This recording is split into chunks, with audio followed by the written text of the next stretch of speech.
Hello everyone, welcome in this session. Today we are going to learn about the appreciation of the poem Try Again. You have already studied this beautiful poem written by W.E. Higson. He is the British poet. His full name is William Edward Higson. Okay, what do you learn from this poem?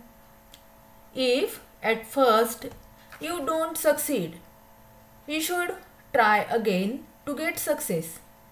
This lesson should be always kept in mind. We have learned this important lesson through this poem. This poem is very beautiful because of its encouraging message of never giving up any work due to the fear of failure. In case of failure, one has to try again and again till one achieve success.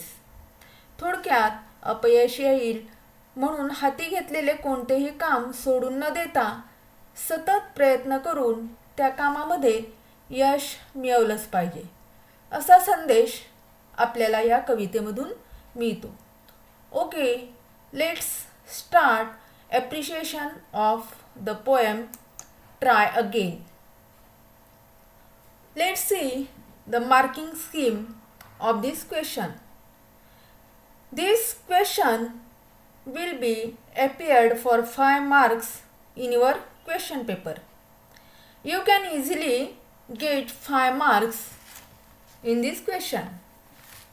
प्रश्नपत्रिकेमध्ये हा प्रश्न 5 गुणांना विचारलेला असतो.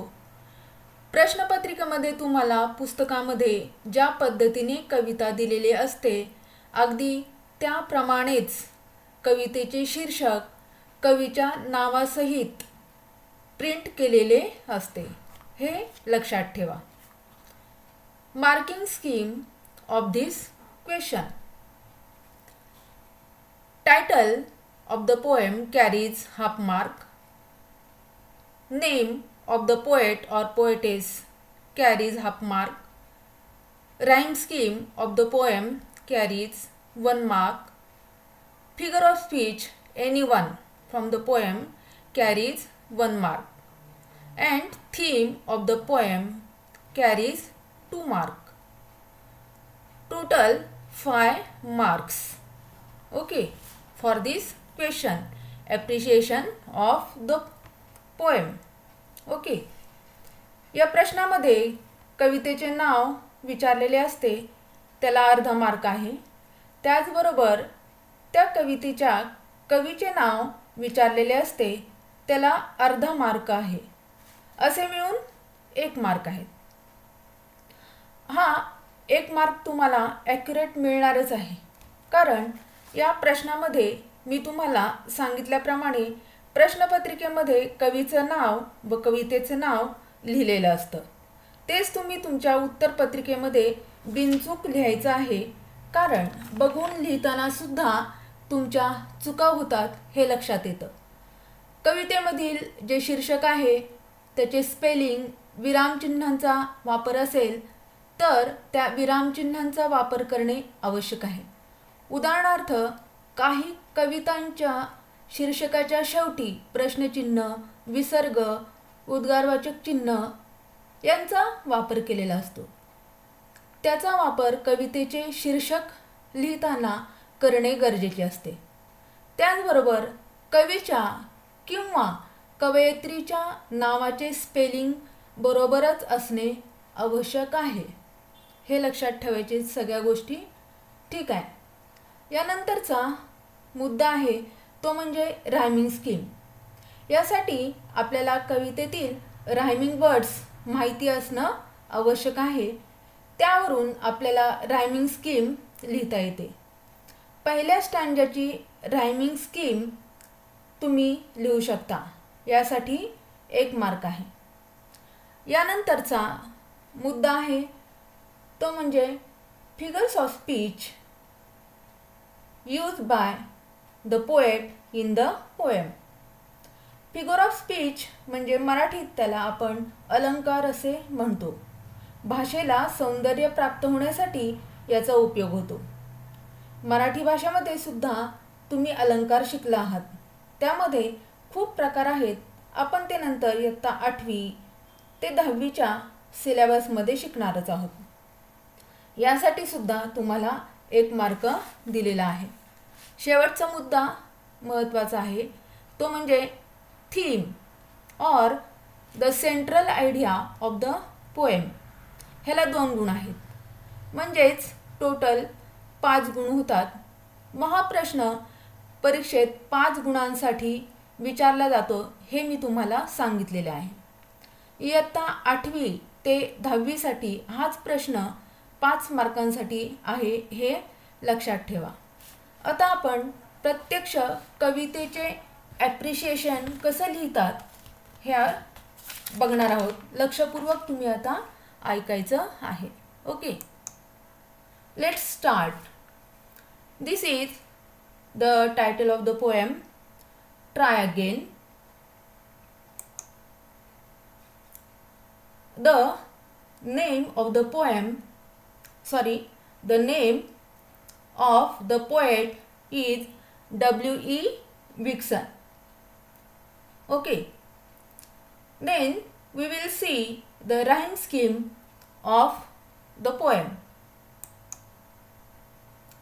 If we read this poem loudly, we can easily find out the rhyming words from the poem.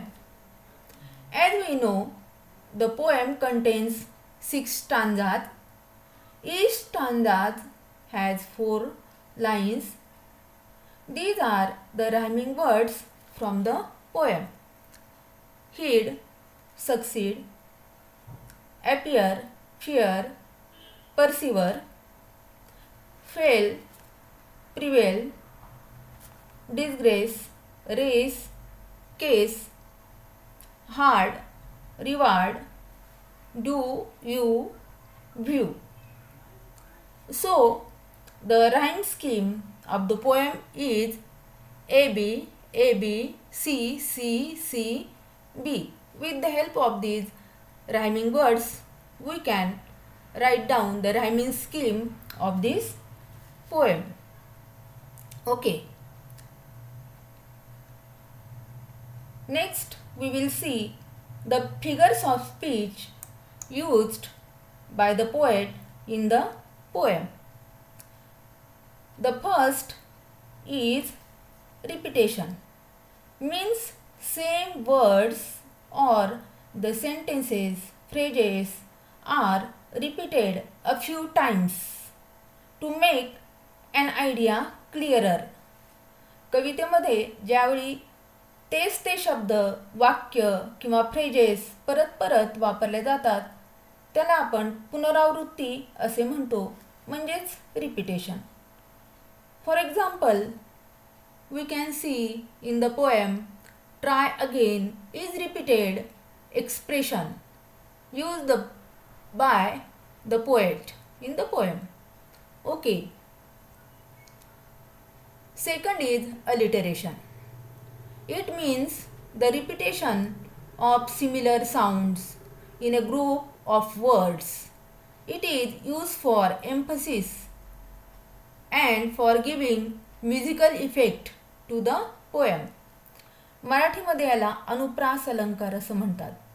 यामध्ये शब्द नाही तर sounds repeat केले जातात. त्यामुळे कवितेला लय प्राप्त होत असते हे लक्षात ठेवा. We can see the example of alliteration in the line of the poem. Once or twice, though you should fail, try again. In this line, the sound t is repeated pleasingly in the words twice and though. Okay. We can see this figure of speech alliteration in each and every poem. Let's try to solve this question. Appreciation of the poem Try Again.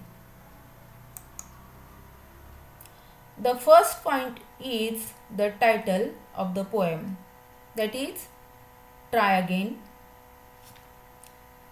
The second point is the name of the poet is W.E. Hixon.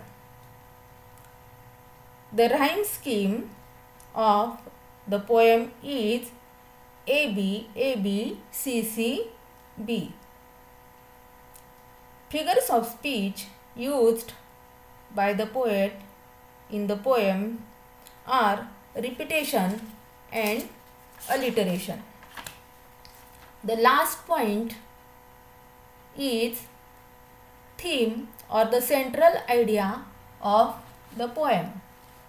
The poet W.E. Hixon says, if we fail in our first try, we should not get disappointed. We should not lose hope. We should not feel discouraged. We should not hesitate to try again. In this way, we can write the appreciation of the poem. Okay. So, read this poem again and try to write the appreciation of this poem. Okay, thank you.